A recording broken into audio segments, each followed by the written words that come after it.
السلام عليكم. كيفاش شي ناس كيبانوا واثقين عارفين شنو باغيين والآخرين دايرين بحال تايهين، نفس البلاد نفس الظروف ولكن العقول مختلفة. السؤال واش النجاح حظ ولا واش كاين شي حاجة خاصك تبنيها في راسك؟ الحقيقة اللي ما كيهضرش عليها بزاف الناس هي اللي مبناش راسو الدنيا غادي تبني على حسابها. ما الحقيقة ديال تبني راسك ماشي تكون غني ولا تقرا بزاف ولا تكون ذكي بالفطرة. تبني راسك يعني كيفاش كتفكر، كيفاش كتشوف راسك وكيفاش كتعامل مع الفشل، الوقت والناس. راسك مشروع الوحيد اللي ما خدمتيش عليه غادي يتحطم مع الوقت. المرحلة الأولى الوعي.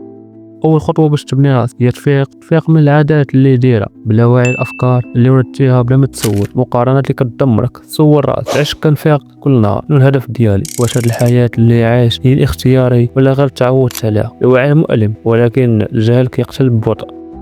المرحلة الثانية التحكم بالأفكار. راسك بحال الدار، الا خليت باب محلول اي فكره تقدر تدخل. المشكل بزاف الناس كيامنوا باي فكره دازت بالهم، ولكن الحقيقه ماشي كل فكره صحيحه وماشي كل احساس دليل. ابني راسك، تعلم تقول لا، راقب افكارك، بدل ما تقدرش بها كيفاش تقدر. فكره اللي كتكررها كل نهار تولي واقع. المرحله الثالثه انضباط. التحفيز كيجي ويمشي ولكن اللي كيبني هو الانضباط. تبني راسك يعني دير اللي خاصك ديرو حتى الا ما عندكش النفس. تحترم الوقت، تكون صارم مع راسك، رحيم مع غيرك. النجاح بلا انضباط وهم. اصغر عاده، قراءة 10 دقائق، كتابة فكرة، تعلم حاجة جديدة. إلا داومت عليها غادي تغير عقلك كامل. المرحلة الرابعة الفشل.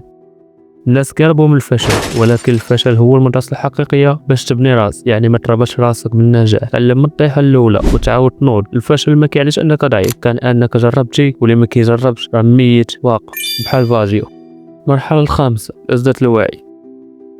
باش تبني راسك خاصك شويه الصمت. ماشي كاع الناس غادي يفهموك وماشي كل الناس خاصهم يكونوا حياتك. العزله ماشي وحده، العزله هي تفكر، تقرا، تواجه راسك صمت، كتسمع صوتك الحقيقي. المرحله السادسه المسؤوليه. نهار تقول انا مسؤول على حياتي، هاد النهار بديتي تبني راسك بصح. ما تلومش الظروف ولا الناس ولا الماضي. مسؤوليه ثقيله ولكن الطريقه الوحيده للحريه.